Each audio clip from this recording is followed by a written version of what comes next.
to the Tuesday Night Touchdown Podcast with your hosts, Reese Downing and Jacob Workman.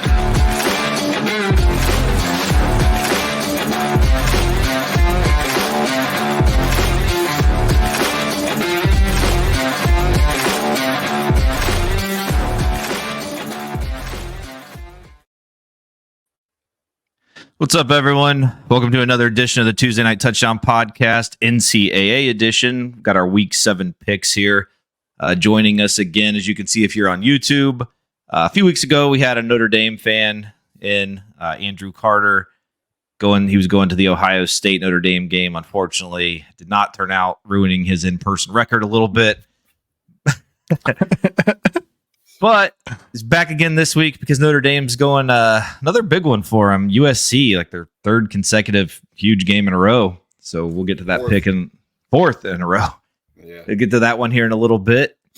Last week, we are not going to waste any time on talking about our record last week. It was horrendous. It was both of us had our first losing week since week 0.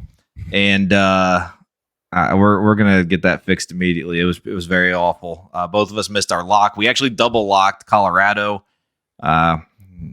Jesus, that team is. I blame you. Well, you can't blame me for not playing defense because they are horrendous. They are USC ×2 with shittier talent. But again, another game we'll talk about in a little bit. Colorado and Stanford this week. All right, so we're going to start a little rundown, just give you the AP top 10, just to start everything off. Number 1 is Georgia, as it has been. No changes there. Number 2 is Michigan. Number 3, Ohio State. Number 4, Florida State. Number 5, Oklahoma, coming off that big win in the Cotton Bowl. They are on bye this week, so you will not hear really much more about them in this episode. Number 6, Penn State. Number 7, Washington. Number 8, Oregon. The two going head-to-head this week in the game of the week. Number 9, Texas. They are also on bye this week after the Cotton Bowl and suffering their first loss. And then number 10 is USC and their wonderful defense. All right, so we're going to start pretty much every week from here on out. We're going to give our playoff predictions, top 4, and then the first team out. I'm going to go ahead and we're going to start with our number 1 seeds. So I'm going to throw it to Reese. Reese, who is your number 1 seed in the playoff right now? Right now, I still have Georgia. I don't think you can really argue that winning streak. They haven't had an overly difficult schedule this year, but they've survived a close game against Auburn, and they handled a very good Kentucky team last week. So it's kind of hard for me to move them off that top spot right now. Yeah, it was nice to see. So if you've listened for our duration, I have an early Heisman ticket on Carson Beck. It was very nice to see him actually shows any signs of life last week, and he actually looked very good. If he can keep that up the rest of the season, we might bring that back into play. That might be something that sneaks in. Carter, how did you get? I don't remember now. I gave it out on an episode, but it was like the season preview episode. So yeah, It was probably pretty good. It was huge. It was very good odds. Carter, your number 1 seed currently. Yeah, I'm with Reese. You got to stick with Georgia right now. They actually proved last week that they are the big dog in the top 5 still right now. Yeah, if it wasn't for last week's game, they were going to be at number 2 for me. But because of what they did, unfortunately, you can't really just take them out of there yet. And I mean, their schedule still is a little weak, but we have to leave them there for now. So number 1 is Georgia on my end also. Carter, let's go to you. Who is your number 2 seed? Michigan Wolverines, as much as it hurts me to say. They're still, I think, one of the top 3 or 4 teams. The schedule, along with Georgia's, is weak for now. They got Penn State coming up and Ohio State, so that'll prove something. But as of now, Michigan 2. Reese, who's your 2? I do not have Michigan at 2. I have bumped up Florida State to number 2. Started the season off with a big win against LSU, hung in with Boston College, which is a conference rival. So, solid win there, and then beating Clemson. I'll get into this a little bit more as we move into this, but I'm kind of dinging Michigan here a little bit because of their schedule. So I've got Florida State at number 2 right now. Yeah. And, I can tag along with you a little bit there. I ding Michigan for their schedule and their lack of, up until just recently, they weren't even covering the spreads. They were looking pretty awful. So It's actually kind of interesting. So this kind of shows how this season's going in college football. We all three have a different number 2. My number 2 is the Washington Huskies. Their offense is absolutely unbelievable. The defense is not what you've seen with some of these other teams in the Pac-12. They're not USC. These guys can actually play defense. Huge test this week. This might change Saturday night, clearly, because we're going to find out a lot Saturday. But as of now, Washington is my number 2. And Reese, since you just threw them out, I will go ahead. My number 3 is Florida State. Just like you said, very tough schedule so far. No hiccups. Love what you see from them. Dealing with a little bit of injuries, but everything's starting to come back around. They're looking all right. They are my number 3 as of right now. Reese, who's your 3? I've got Ohio State here. After the Notre Dame victory, then they put up 37 points on a good Maryland team that has a decent defense. They seem to be getting better every week, so I've got Ohio State sitting at number 3. Carter, your number 3. The Seminoles of Florida State. And I think I did this a little bit different than you guys. I'm kind of predicting how it's going to end as well. That's part of the reason having Michigan too. I think they're going to win the Big Ten. But Florida State's got probably the best resume out of anyone. So they're sitting pretty at 3, and they should run the ACC. All right. So let's swing to, go ahead, Carter, with your 4th. Round it out. So 4 is the Oklahoma Sooners after the big win over Texas. I got them sitting right there, and I think the schedule looks pretty good. They'll probably have to play Texas again in the Big 12 title game, but otherwise, I don't see easy. Did you not listen last week? Too much of a challenge. Otherwise, watch out for the Kansas Jayhawks sneaking into that Big 12 championship game. They could. All right. They could. I actually think OU and Kansas play. I believe in 2 weeks. It's gonna be a big one because Jalen Daniels should be back by then. But yeah, that's a huge game. Reese, your number 4. My number 4 is Oregon. They currently have the second best offense in the country at almost 560 yards a game. They have statistically the 6th best defense in the country. And outside of that Texas Tech game that was on the road, they haven't given up more than 1 touchdown a game. So I think they're playing extremely well right now. This game this weekend obviously is going to be able to tell us a lot, but man, I looked at this from where we're at right now versus where we're going to be at the end of the season. And that's the only thing that concerns me about any of these Pac-12 teams, because this last part of Washington and Oregon's schedule, USC, like it is a gauntlet. So I'm going to be very, very interested to see which of these Pac-12 teams comes out on top.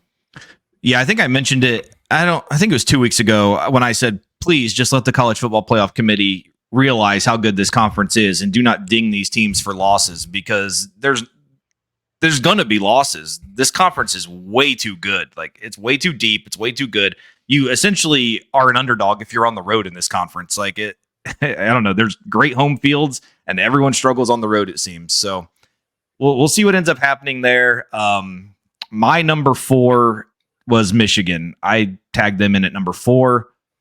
And then I did debate for my 5. I really went back and forth between Oregon and the team I ended up ultimately putting at number 5, which was the Oklahoma Sooners. Carter, who was your team you left out at 5? Oregon, and then I wrote or Pac-12 best, because that's what I think they're just going to kind of cannibalize each other. They are the best conference in football, and me predicting this in the future, I think none of those teams are going to come out of there unscathed. So, but I have Oregon as my first out. If someone comes out of here undefeated and the committee puts Georgia at 1 over them, it just shows how ridiculous this is. Because if anyone is 13-0 from the Pac-12, they better be the number 1 seed, or there's tons of issues here. Yeah, I don't care what Georgia does. Reese, who was your left out? Your number 5. My first team out I have is Penn State. I think they're playing great on both sides of the ball. They were one of my picks for the college playoffs at the beginning of the season. They're doing a tremendous job playing to every opponent's weaknesses. They've got one of the best defenses in the country. Beyond Penn State, I'd have Washington and then Michigan. I am not impressed with Michigan's schedule right now. They got a slow start knowing Harbaugh is not there, but I mean, they're getting a lot of hype for their defense, but they're not playing anybody, and they don't play anybody until they get to that November 11th game against Penn State. So looking at things right now, I've got Penn State as my first out, then Washington, and then Michigan. Yeah, with Michigan, the thing is and we talked about it in our preview episode, was it's very rare to see a top 5 team, even them, I think they were like 2 at the time, bring back like 93% of their production from last year. Like they're a loaded team. So we're kind of playing the Georgia game with them. Like, yeah, you haven't played anyone, but as soon as you do and you beat someone's ass, all right, well, we're probably going to be like, all right, yeah, you're number 2. So it's kind of one of those, things. Like I think they are good enough to be a top 4 team right now in the playoffs. Carter, let me ask you a question. So I know you said you did this based off what you thought would be the end of the year. So if you were to change anything current, like what you see right now, would you change any of your picks? Yeah, I'd probably have Oregon at 4, or the winner of Oregon and Washington probably at 4 and knock Oklahoma out. Florida State I'd keep in there, and I'm kind of opposite of Reese on Michigan. Yeah, the schedule, they haven't played anyone, but like you said, they bring back so much. They're built the right way in the trenches, and Harbaugh's a proven coach. So yeah, I think you just keep them at 2 for now. And that's why I left them in the playoff. I don't know. It just, like I said, it's one of those things. Their schedule does suck. You're just waiting for them to show dominance. Basically, is what it is. Like you can't really fault them, but in the end, if they do what they're supposed to do, it's not like we're going to be questioning it. They're going to be there. So let's recap that. So for me and Reese, as of current, what we would have our top 4. I have Georgia facing Michigan in the first round of the playoffs. And what would be a very heartbreaking game for me, Washington playing Florida State in the other semifinal. Reese, what were your semifinal games? It'd be Georgia versus Oregon and Florida State versus Ohio State. Those would be some great games. And Carter, what was yours? Georgia versus Oklahoma and Michigan versus Florida State. I could go for that. I think, all of those sound good, actually. I don't know if I'm getting real sick of Venables and his bullshit, though. That guy, God, I hate that guy. This signal stealing he's still not as bad as Dabo, but he's getting there. All right, so we have a pretty loaded slate here for our Week 7 picks. We're going to start off with quite the doozy. Our first 2 lines here, being over 30 points, are always our favorites on this show. So you got the number 1 Georgia Bulldogs minus 31.5 going on the road to Vandy, the construction zone, noon on CBS. Georgia put on quite a show. They killed Kentucky 51-13. Vandy took their losing streak up to 5, losing to the Gators 38-14. Carson Beck finally had a huge game, going 28-35 for 389 yards and 4 touchdowns. Can the Joey Lynch-led offense of Vandy keep this one within 32 points? Let's start with Reese. I don't think so. Georgia's won the last 3 against Vandy. Carson Beck, like you just said, has been playing on fire. He's 8 touchdowns and 1 pick. Vandy's given up 40 plus a game in their last 3 SEC losses. So I'm taking Georgia minus the points. Carter. I'm going to take Vandy getting the points. I think Georgia might sleepwalk a little bit this noon kickoff after the big game last week. And I think Joey Lynch will draw up something for a little chickeration and just maybe get a couple scores on the board. Hopefully he gets a phone call after the game and says that you're now the new coach at Ball State, because that'd be awesome. Yeah. I am this was a tough one for me. Just because of what Georgia did last week, I'm going to take Georgia to cover. It's a ton of points, and I'm just kind of hoping. I mean, what they did last week against Kentucky would have covered this spread, so I'm kind of hoping that it continues. Last time Georgia played at Vandy, the whole stadium was red. It was all Georgia fans. So we're going to hopefully that keeps up and Georgia dominates Vandy. Next game, IU at number 2, Michigan minus 33.5 at noon on Fox. 2-3 IU coming off of a bye, continuing the Tom Allen farewell tour, heading to Ann Arbor to face a Michigan team that just went into Minnesota and crushed them 52-10. After not covering the first 4 games, Michigan has now covered 2 in a row. Can they continue with this one? Carter. IU's trying to change their offensive coordinator mid-season here. I can't imagine that working out too well. They fired my guy. That they had, and It was a disaster when they hired him. You were right beside me when he winked at me. My good friend Walt Bell. Walt. He went through it, man. He left Florida State, took the UMass job. They were the most horrendous team I've ever seen. When IU hired him as the offensive coordinator, I did not understand it at all, and I think we see what's happened there. So, yeah, and Tom Allen, as you probably heard me say there, I expect him to be fired at the end of this year. So I don't think things are going good in Bloomington, but well, what do you got for this one? Yeah, Michigan's going to cover. I mean, me having them up there at 2, I got to kind of get behind them, and they're going to blow IU out of the water. Reese? Yeah, they're only averaging, 8 points per game against Big Ten teams so far this year. But my concern is the size of the spread. Michigan hasn't covered a spread so far this year over 20, so I'll take IU plus the 33.5. Yeah, I'm going to keep it rolling with Michigan. I have zero faith in IU. So, and like I said, we've Michigan just got the glimpse of what Georgia could do. I think it's time for them to kind of come out and say, all right, we can do this too. So I like Michigan to get the cover here. Finally, a game with a little bit of a lower spread. Number 3, Ohio State minus 19.5 going to Purdue noon on Peacock. Ohio State's coming off of a 37-17 win against Maryland, traveling to West Lafayette to face the Boilers, who lost a tough one in Iowa last week, 20-14. Ohio State benefited from some terrible end-of-half clock management by Maryland, which at the time it was a 10-10 score and would have given Maryland the lead.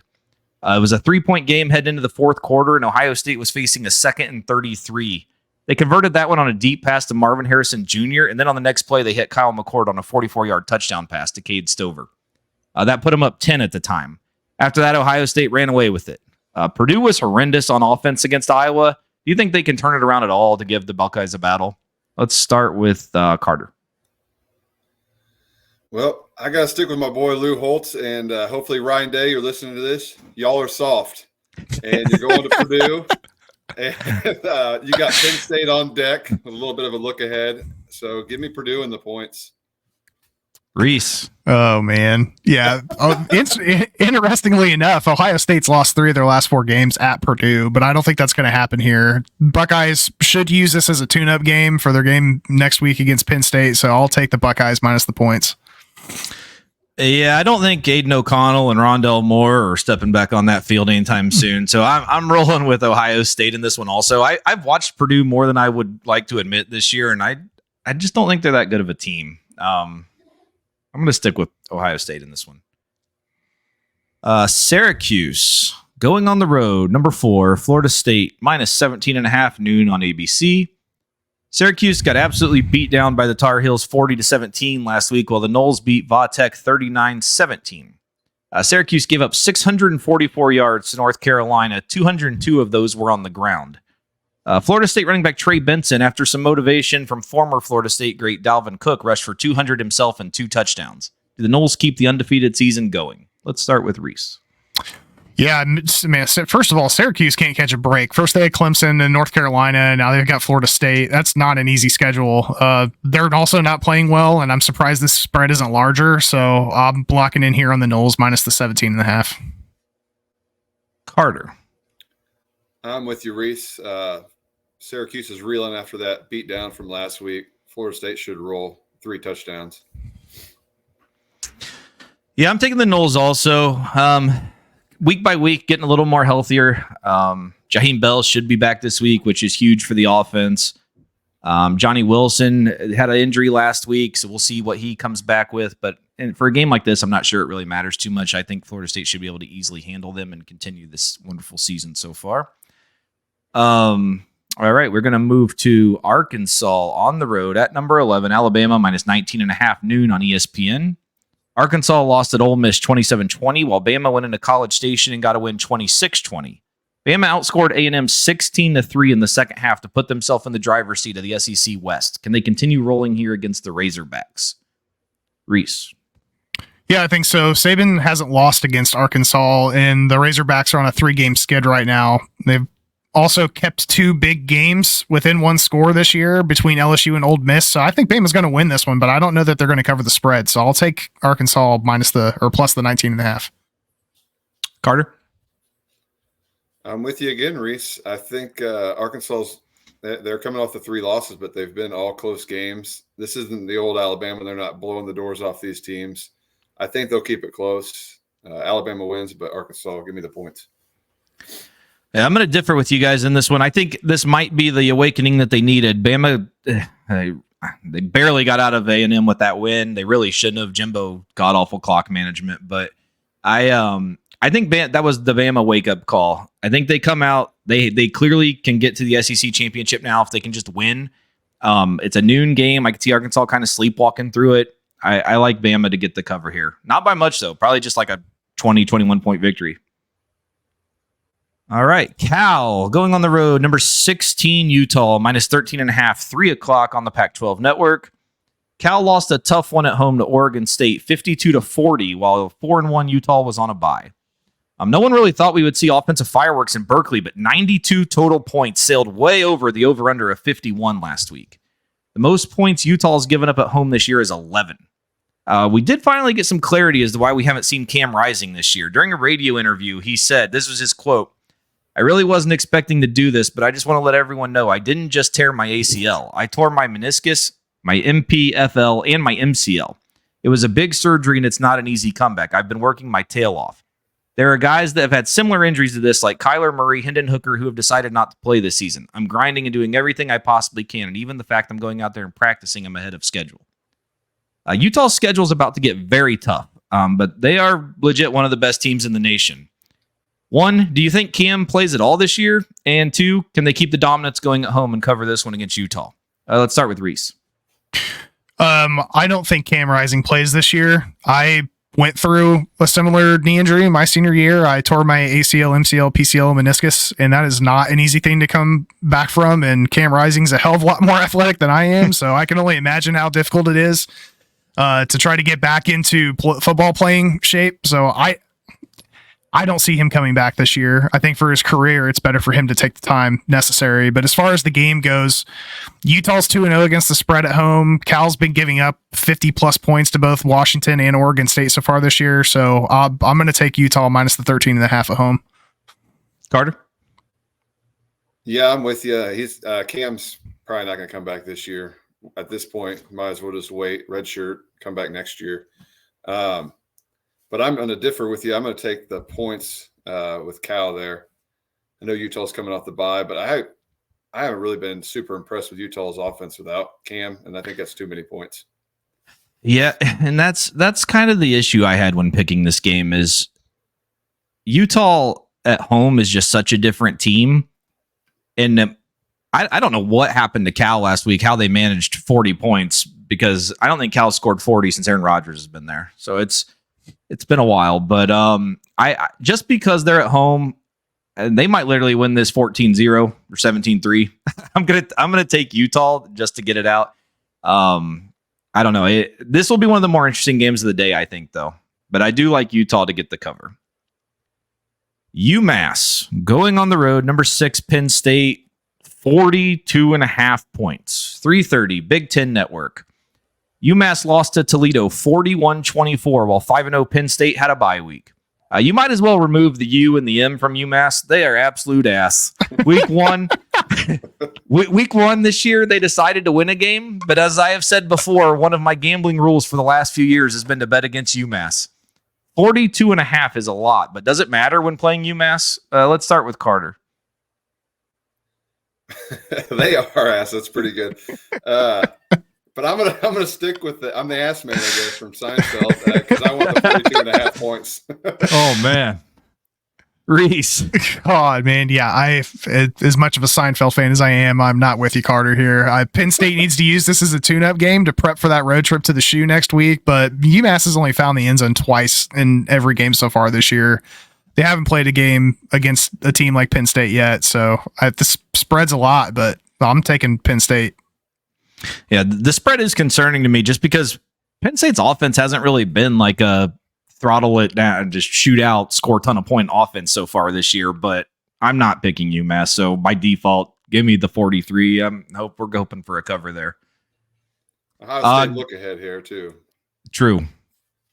Game of the week: number 8 Oregon at number 7 Washington, minus 2.5, 3:30 on ABC.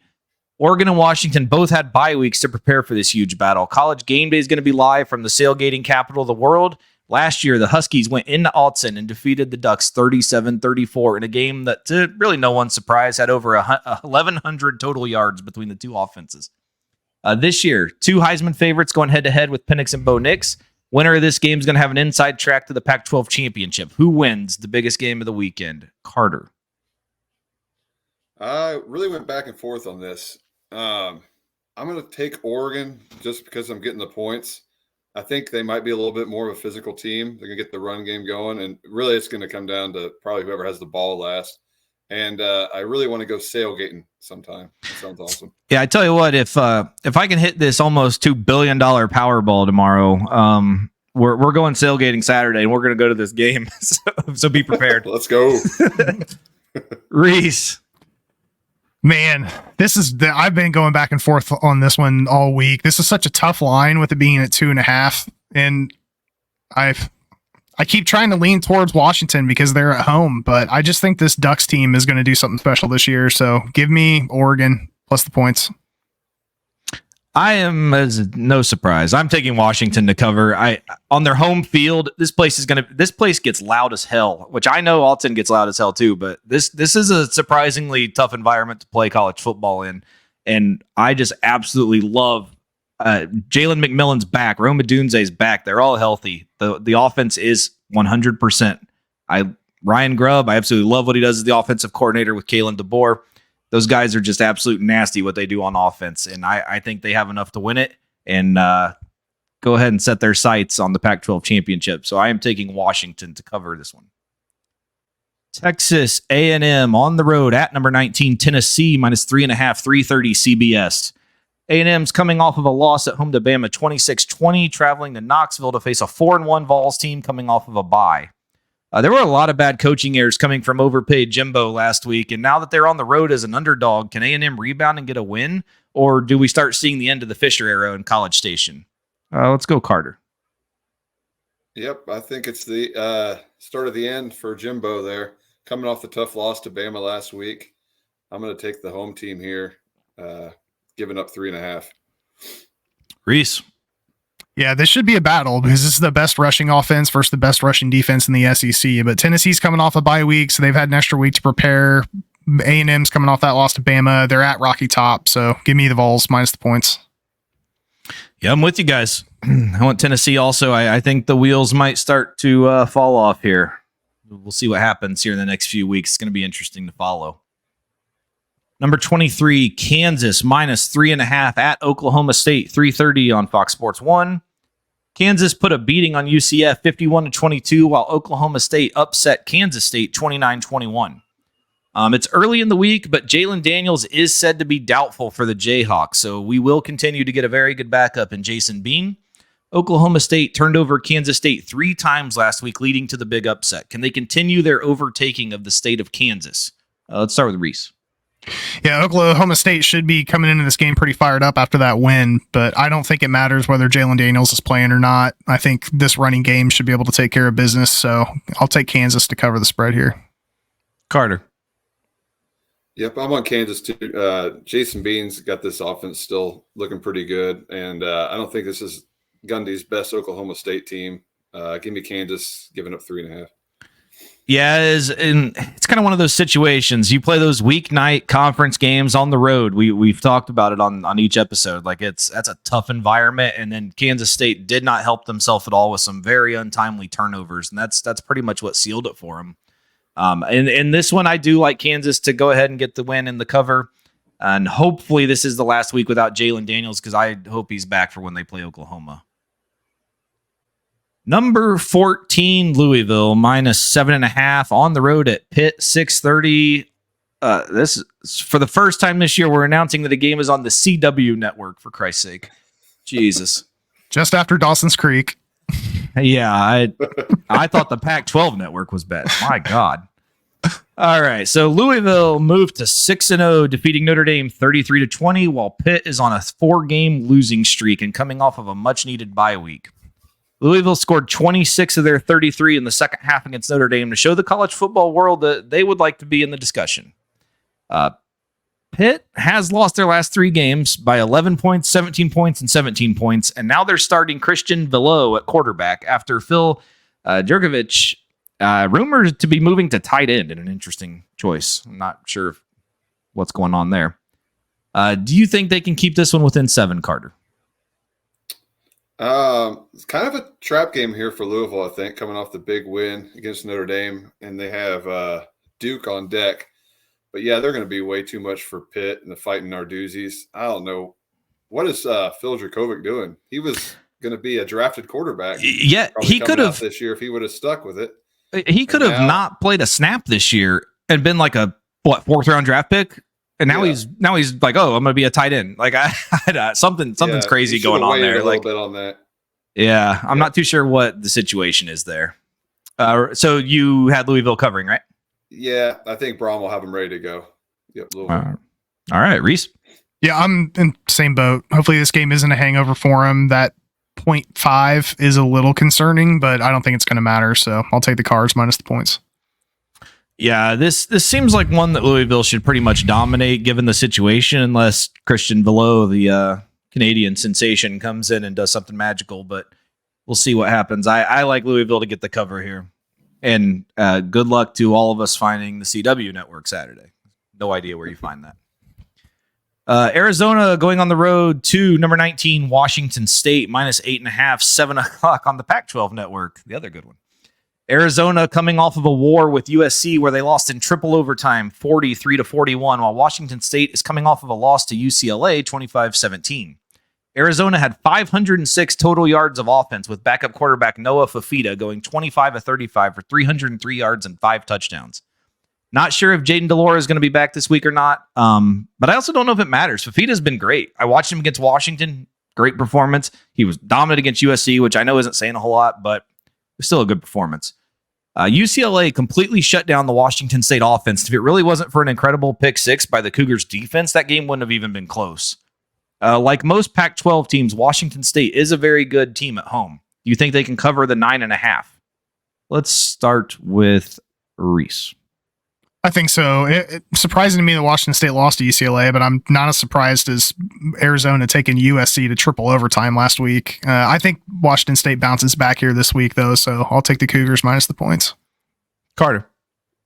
Yeah, Cam Ward should bounce back this week, but I think it's too many points. Arizona can score, as we could see. I mean, it was USC, but I just think it's too many points, so I'm going to take Arizona.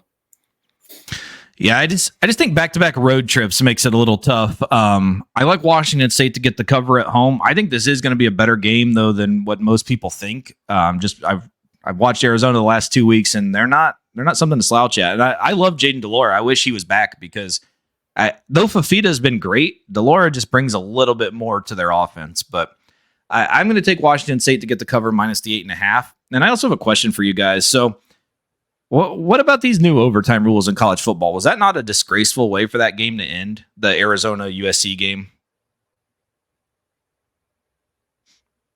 Yeah, I think Arizona should have went for 2 and won it earlier, but yeah, they definitely should have went for 2. And then their coach didn't even have any idea about what was going on in the second overtime because he tried to bring the field goal squad out to kick the extra point, which you can't do. So he didn't even know the rules. But what are your thoughts on the change? I think it was 2 years ago they changed it where now when you get to triple overtime, you just do alternating 2-point conversions. Don't you feel like that's just a terrible way to end a game? Definitely. Just running goal line offenses. Yeah, that's the problem with it, right? It's just, yeah, exactly. That's what I was going to say is running goal line offenses there. I mean, well, and USC's play that they came out in was crazy as shit. The whole ending of that game was just absurd. But yeah, it should have been over in the first overtime because Washington should have just went for 2, right? Or Arizona, sorry, should have went for 2 and just tried to win it. But yeah, I just think that just imagine us getting to the college football playoffs and that's what it comes to. Like we get a triple overtime and we're alternating 2-point conversions. Like I don't know. It just seems like such a horseshit way to end a game.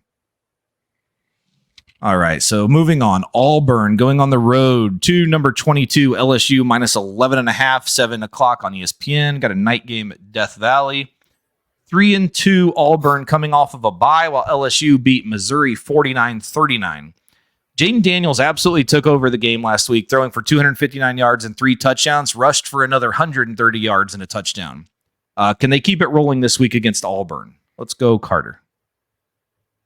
No, because Brian Kelly sucks. No, I Auburn agree coming with off the bye, getting 12.5 points is probably too much for me. I know it's a night game at Death Valley, always kind of tough, but I'm going to take Auburn in the points. Reese. I'm with you. I think Auburn played Georgia pretty well. They're coming off that bye, so they have an extra week to prepare for that LSU attack. They are not playing defense very well right now. Jaden Daniels is second in the FBS, I think, with almost 400 yards a game, but I think the spread's too big, so I'm taking Auburn plus the points. I'm actually going to go against you guys here. I like LSU at home to cover. I know their defense hasn't been that great, but Auburn's offense hasn't been that great either. Against Georgia, they literally just ran the ball every play they alternated quarterbacks. It was a strictly ground game. If LSU can stop the run, which I think they can do, I think they struggle against teams that are throwing. So I'm interested to see what they do defensively against the run, but I think LSU's offense is just too much in this one, and I think they will get the cover at home. Number 10, USC on the road at number 21, Notre Dame, minus 2.5, 7:30 on NBC. USC defeated Arizona in triple overtime, 43-41, while the Irish lost at Louisville, 33-20. Notre Dame's hopes of the college football playoff are probably over with the loss last week, but I know they would love nothing more than to defeat USC. USC still has huge questions on defense, but the Notre Dame offense last week only rushed for 44 yards, and Hartman threw 3 picks. I'm a little surprised Notre Dame is the favorite in this game. Do you think they can cover this one?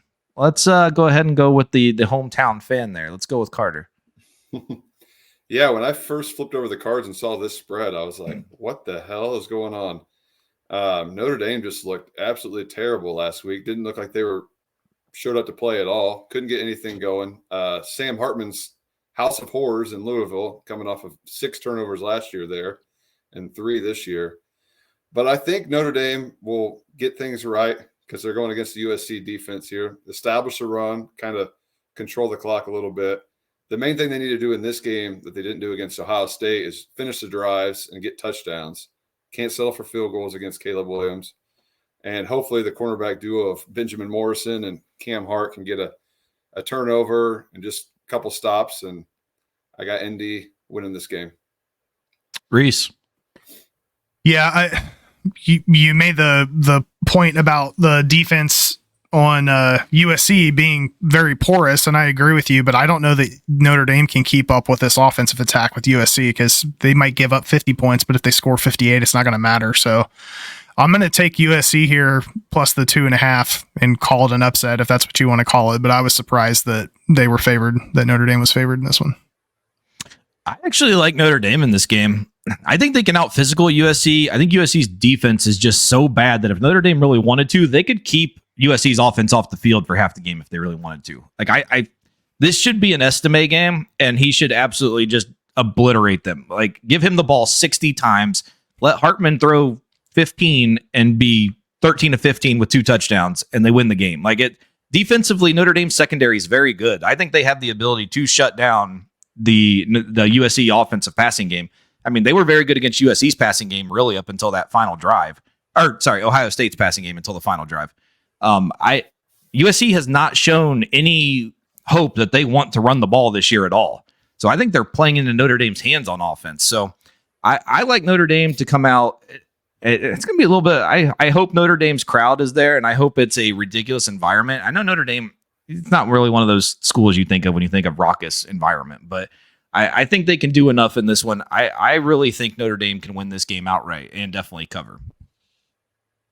Carter, let me ask you something. If Notre Dame wins this game, probably no shot at the playoff, but still a New Year's Six chance? Yeah, they're done with the playoffs. But New Year's Six, and I think some Notre Dame fans wouldn't mind seeing LSU in a New Year's Six bowl. That'd be kind of fun, playing Brian Kelly. That would be absolutely awesome. And I'll add that environment for the Ohio State Notre Dame game was the best I've ever seen out of 30-some games, and they really sold it with the green out and everything. So hopefully they show up again for this one. And I mean, really, other than this game, Notre Dame really doesn't have much to play for other than the Clemson game coming up, but Clemson's kind of down this year too. So this is kind of like it's a rivalry game. It's a big one for them. Yeah. And with it being at home, I just feel like Marcus Freeman's not going to let them not get up for this one. I feel like this is like you said, Clemson's Clemson. I don't think Notre Dame gives a damn about Clemson. They care about USC. They want to win this game. So I think this is the big one for them to finish out the year pretty much. All right, moving on. Number 25, Miami. At number 12, North Carolina, -3.5, 7:30 on ABC. Miami lost to Georgia Tech 23-20, while North Carolina defeated Syracuse 40-17. Miami head coach Mario Cristobal and his refusal to take knees ended the Hurricanes' undefeated season. Was this terrible decision-making enough to lose the confidence of this team and ruin their season? Let's start with Reese. Yeah, bonehead play of the century for Miami last week. North Carolina has won the last 4 in this series, and Drake May's been playing ball this year. These games have historically been pretty close as of late, but I don't think this Miami team's that good, so I'm taking the Tar Heels here minus the points. Carter? Is this Cristobal not taking a knee like a thing that's been going on? I remember one time when he was at Oregon. He ended up winning that game, I think, but yeah, and I didn't put it on our page. I did retweet it on my page, but someone went through and clipped basically this year in every game they've won, they haven't taken knees at all. They've ran plays every game this year, no knees. So I think it's just something to do the offensive coordinator and Cristobal. I don't. It's the dumbest shit I've ever seen in my life. Like when I think of it, it's like me playing a video game. When I play college football, NCAA 14, still repping it, and I play it, and at the end of the game, I'm like, yeah, I'm throwing the ball. I don't give a shit. And then I throw a pick six and I lose the game, and I get so pissed off. But then the next time I play, I do it again. And I'm like, there's no logic here. Like, these are real games. They literally ruined their undefeated season with this. Like, I don't know. There's a lot of stupidity there. So go ahead with your game pick. I just want to throw that in. Yeah, I mean, if you can't run the greatest formation in all of football, victory, and take a knee, you're done. North Carolina got Tez Walker back last week. Drake May and North Carolina are going to roll in this game. I think that offensive lineman on the sideline. Yeah. Oh, man. Yeah. I felt for that kid. Yeah, exactly. And like, you have to look at that team. Like, this team was rolling, and it's not like they've had much success recently. So that is that will absolutely kill you. Like, and now you're going on the road to face a good team. Like, I think this one's a blowout. I think North Carolina kills them. Missouri going on the road, number 24, Kentucky, -2.5, 7:30 on the SEC network. Missouri suffered their first loss of the season, losing to LSU 49-39, while Kentucky lost at Georgia 51-13. Both of these teams are coming off of a loss, but they both have shown plenty of promise this season. Who do you think will come out on top on this one? Let's go, Reese. Kentucky's won the last 7 of 8 in this series. The last 2 have been decided by 1 score, but it's 2.5 here, so I'll take Kentucky minus the points. Carter. I'm going to go Tigers over Wildcats here. I think, it's going to be a close game, but I'm going to take the points. Yeah, I think a very good game here. I'm taking Kentucky because they're the home team, so I'm going to take Kentucky minus the 2.5. And Stoops is getting very close to that yearly bonus, so another win puts him right up there with that one. Number 18, UCLA on the road at number 15, Oregon State, -3.5, 8 o'clock on Fox. UCLA defeated Washington State 25-17, while Oregon State beat Cal 52-40. The pride of Center Grove High School and former Ball State running back Carson Steele had a huge game, rushing for 140 yards for the Bruins. Both of these teams are sleeper teams to make the Pac-12 championship. What do you think? Who will keep their hopes alive here by winning this one? Carter. Man, it's a tough place to play there in Oregon State, Corvallis. But I've got Dante Moore and the Bruins and Carson Steele getting points there, and it probably comes down to a field goal. So give me UCLA and the points. Reese? Yeah, good QB matchup here with Big Cinco versus Dante's Inferno. I think it's going to be a good Pac-12 game, but I'm going to take Oregon State, being that they're at home. Yeah, I think I'm pretty much adopting if you're the home team in the Pac-12, you're probably going to be my pick. So I'm taking Oregon State. I think this is going to be a great game. Carter, I'm kind of with you. I could easily see this being a 3-point game, so maybe a half-point cover. But for the sake of them being at home, I'm going to take Oregon State.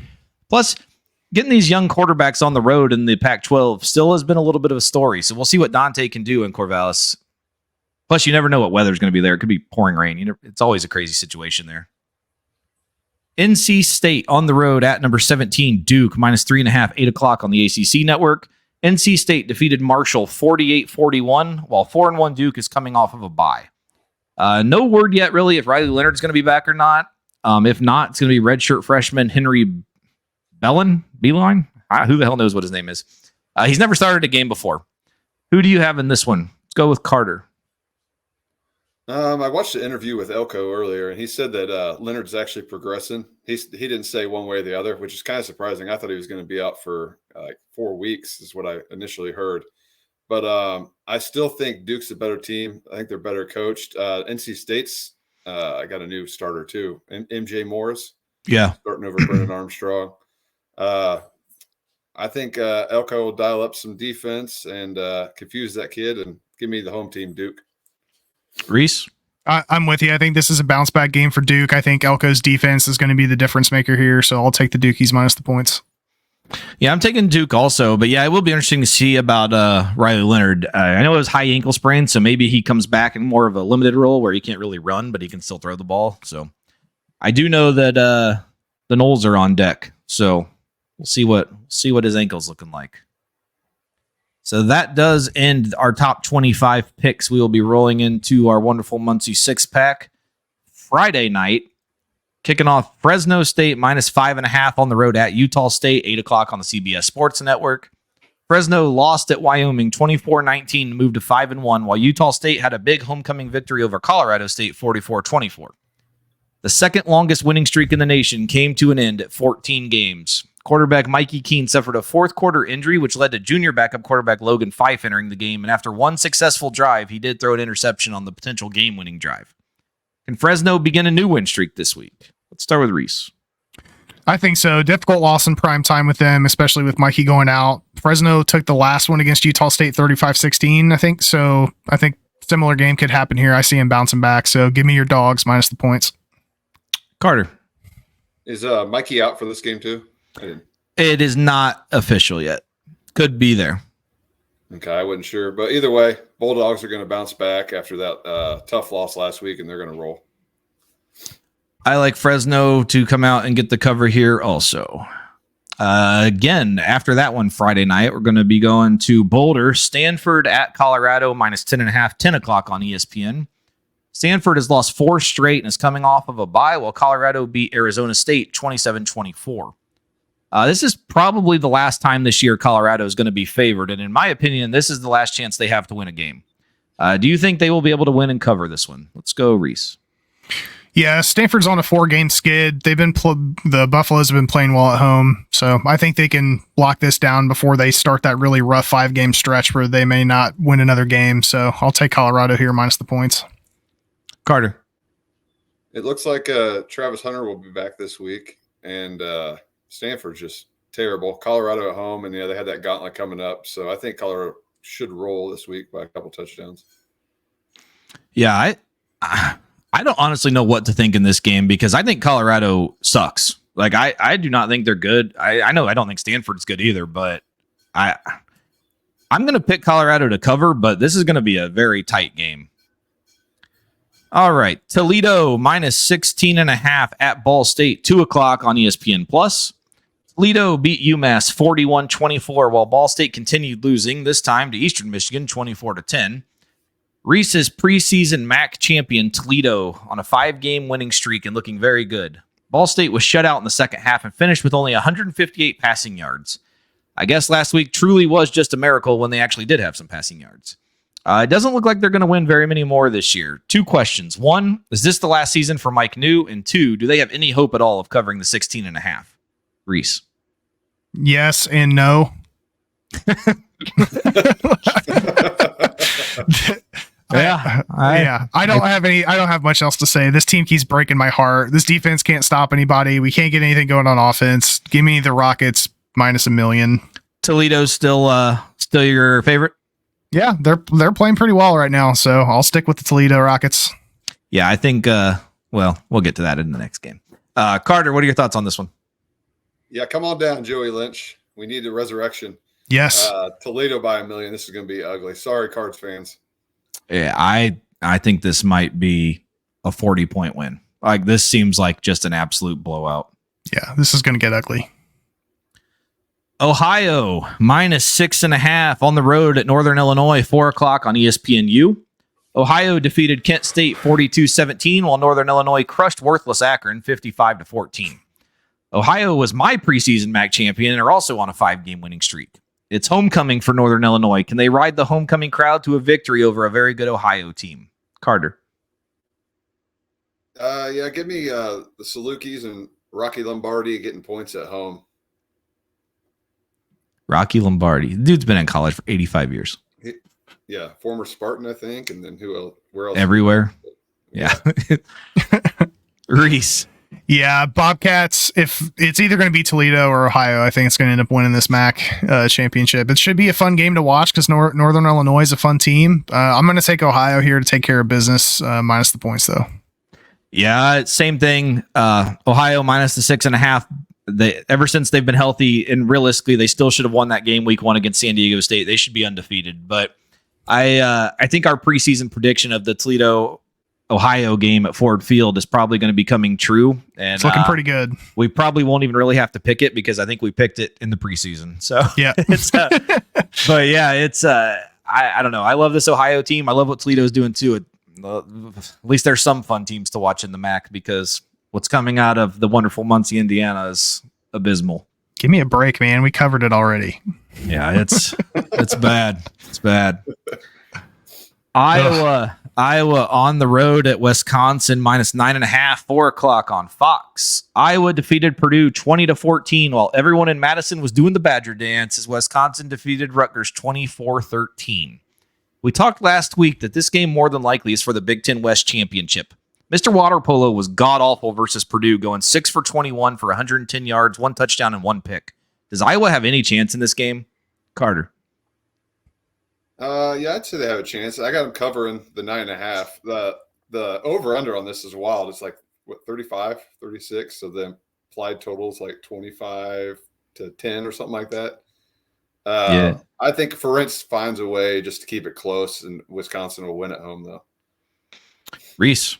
Yeah, Wisconsin's gotten an 11-point win against that solid Rutgers defense. I can see them doing the same thing here at home. So they're going to win this by at least 10. So give me Fickle and the Badgers. Yeah, the quarterback is awful. The Water Polo man, we can't back him again. So I'm taking the Dairy Raid. Wisconsin 9.5 going to the Big Ten championship. Don't forget last week. Threw out quite a big odd play you could play on them to win the Big Ten.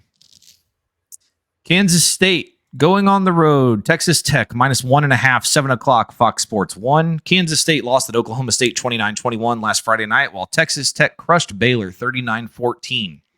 Both of these teams now have a conference loss, and with the conference being very deep, you can't really afford a second conference loss already. Who do you think will keep their conference title hopes alive? Carter. I didn't have a lot of notes on this one, so I'm just going to stick with the home team, Texas Tech. Kansas State's coming off that tough loss last week, so just give me the home squad. Reese? Yeah, Kansas State's been so up and down this year. Texas Tech has been able to put points up outside of that game in Morgantown, and Will Howard had that really ugly game last week against the Cowboys. Won't be able to do that again against Morton and Taj Brooks. I'm going to go with the Red Raiders here to take care of business at home. I've got Kansas State rebounding and getting the cover. They're back healthy. Trayshawn Ward's back. I don't know. This has been a team I've watched all year. I just like what I've seen from them. Just like I said, last week, a little bit of unfortunate turnovers kind of cost them that game. But this team very easily could still be undefeated. So I'm going to take Kansas State for the rebound there. Wyoming on the road at Air Force, minus 10.5, 7:00 CBS Sports Network. Wyoming defeated Fresno State 24-19, while 5-0 Air Force had a bye week to prepare for this huge game in Colorado Springs. This has quietly become a huge game, as now the winner of this one's probably going to be the favorite to go to the New Year's Six. Wyoming has only played one road game this year, and it was a loss to Texas. Coming off of a battle with Fresno and now going on the road for the first time in 4 weeks, do you think Wyoming has a chance in this one? Reese? No, I certainly hope not. I don't think so. Last week I picked Air Force as one of my my future bets to stay undefeated for the rest of the year. So, coming off a bye week to face this Wyoming team, looked pretty good against Fresno. Air Force is going to need to get, put up points to get past this team that's riding a 3-game winning streak, but I think they can get it done. So I'm going to take the Force here minus the points. Carter. Man, this is an exciting game. Hopefully I can catch it. What time is it? Is it 7:00 CBS Sports Network? Same time as Notre Dame game. Well, I'll catch the highlights. Get multiple televisions. This one's worth it. I might have to pull out the second screen. Pull out another screen for this one. I'm going to take the points in Wyoming. I think it's going to be a close back and forth game, but I like the 10.5. Yeah, I'm with you. I took Wyoming with the points also. It's more the hook for me, getting the extra half, the 10.5. I think Wyoming's defense is good enough to keep this close. Probably be a faster played game just because of the running ability for both teams. I like Wyoming to cover, and I'm actually, this is my first, maybe we should sprinkle a little on the money line on this one. I think Wyoming definitely has a chance here to pull the upset. So, play the effect, Reese. We're here. It's time for our locks of the week. Carter, I don't know if you heard last week, we've added this wonderful sound effect. It was very nice. Yeah, it's awesome. So, what'd you say? I was talking over it. Let's hit it again. Oh, we'll hit it after every person plays their pick. Don't worry. Okay.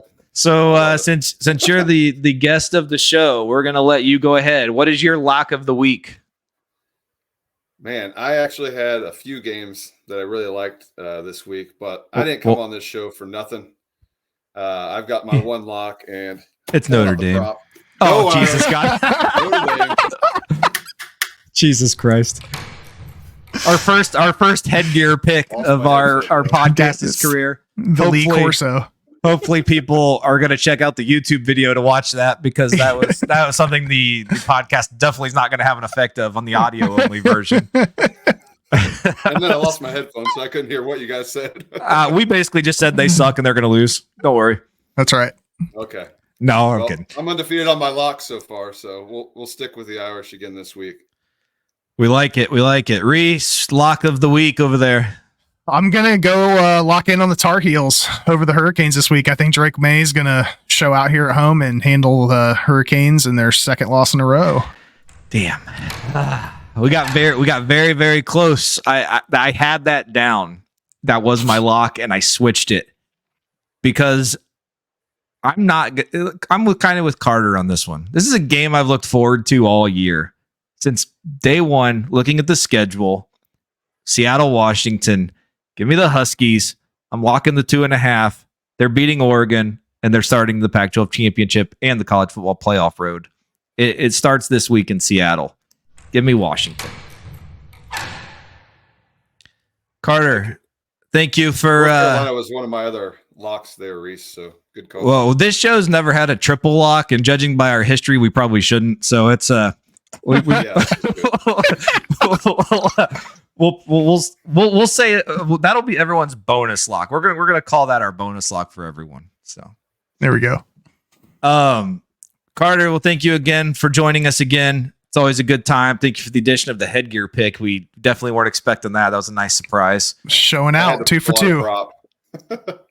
I'm not sure what will happen the rest of the season. Hopefully Notre Dame can continue, and I'm very looking forward to them beating the shit out of Clemson. So, when is that game? Is that coming up?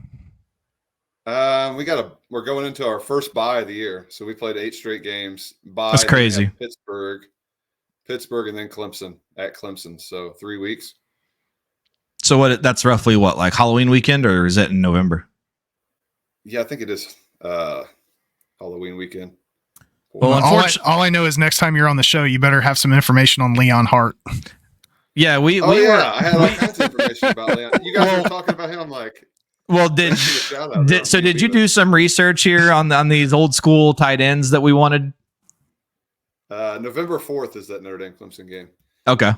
No, what do you need to know about Leon Hart? And well, we just would like a breakdown of the 19 whatever year that was Heisman Trophy winning team 44. that took the Oregon Trail to defeat Washington and went on the road and beat the horse team, and they played all over the nation. I don't know how they were even getting there. That's the thing with Notre Dame. That's why we've been independent. We'll go all the way across the country and play anyone, anywhere. The school of the blind, whatever it was back in the day when there was no. I hope they beat them. No conferences. Yeah, we did. Reese is looking something up. I can tell by looking at him. What do we got over there? I'm trying to find those. Back then. I'm trying to find those stats from that Heisman year, because I read the stats and I was like, this is like a 2-week tight end stat for Brock Bowers, and somehow Leon Hart won the Heisman in 1949. So he had 19 receptions. I remember that. He was a two-way player, played defense too. I think it was like, I remember you saying like 200 yards receiving, maybe. Yeah, I think it was like 19 catches for 200 yards, and I don't remember the touchdown. Yeah, okay, here we go. 19 catches for 257 and 5 touchdowns. He rushed 18 times for 73 yards and recovered 3 fumbles on defense. It's a different game back then. Yeah, I wonder who. First off, we have enough issues. Like, if you just look at the AP polls right now and like how people vote, I have enough issues with that. How the hell were people voting for the Heisman back in that day? Like, what were they watching? Was like radio broadcast? Like, I don't even understand how they were. I think a lot of seeing it this. was radio, and then reading the news clippings basically the next day. Whoever So was writing it out. So literally, the AP has been manipulating college football since the beginning. Yeah. Yeah, that'd be my guess. Could you imagine if there was some writer and just made some player out to be the greatest player of all? Like, even if they were just pure horse shit, and they're like, "Oh, this guy threw for 600 yards last week and 5 touchdowns." Who would have known? Like, no one would have known. Like, No, give him the Heisman. What a crazy that's thought. probably what happened. Leon Hart actually had 1,000 yards receiving. Yeah. Those were single game stats. He was the first pick of the 1950 NFL draft, so. Carter, I'll give you an invite back to this show if you tell me what team drafted him. Oh shit! I'm glad you said that because I was about to say it. I'm gonna go with the Packers. I don't know. You're in the right division, but you're on the wrong team. Bears. The Lions. Vikings. Oh, the Lions. Okay. The Lions Detroit- didn't want anything to do with that guy. That's why Detroit they were. Lions. Wait, actually, what year was that? 50? The first pick in the 1950 NFL draft. So- Leon Hart went on to play 8 seasons with the Detroit Lions, helping the team to win 3 NFL titles and earning Right. All-Pro honors on both offense and defense in 1951. I was to say that's when the Lions like won a championship. So that guy actually did something worth the damn. Look at where this podcast has taken us. The Lions winning a championship. Full circle. I love And it. the most prestigious thing of his career, he retired and then went on to head up a variety of business enterprises, including a manufacturer of tire balancing equipment. What a fucking stud. Tire balancing. Tire balancing. It's awesome. He was in the right city for They're it. in Detroit working with the big 3. Yeah, he's probably. That's right. I work at GM, so it full circle all the way around. What a wonderful ending to this podcast. It's educational now. 2 weeks in a row, we've gone back to the 50s for nonsense tight end information. I can't wait for next week to see what we have. All right. Pressure's on. Well, fellas, let's win some money. Yes, sir. We've been very good at that, minus last week. So hopefully we're back on track this week. So for Andrew Carter, Reese Downing, I'm Jacob Workman. Thank you for listening to the Tuesday Night Touchdown Podcast, NCAA edition. Hit us up on YouTube with the comments, Twitter. All 3 of our handles are on the screen. Go to YouTube and look at them. Find us. We'll take all the comments that you would like. Thank you, guys. We will see you next week. Let's win some money. Carter, thanks again for coming on. Yep. Thanks, man. guys. Cheers.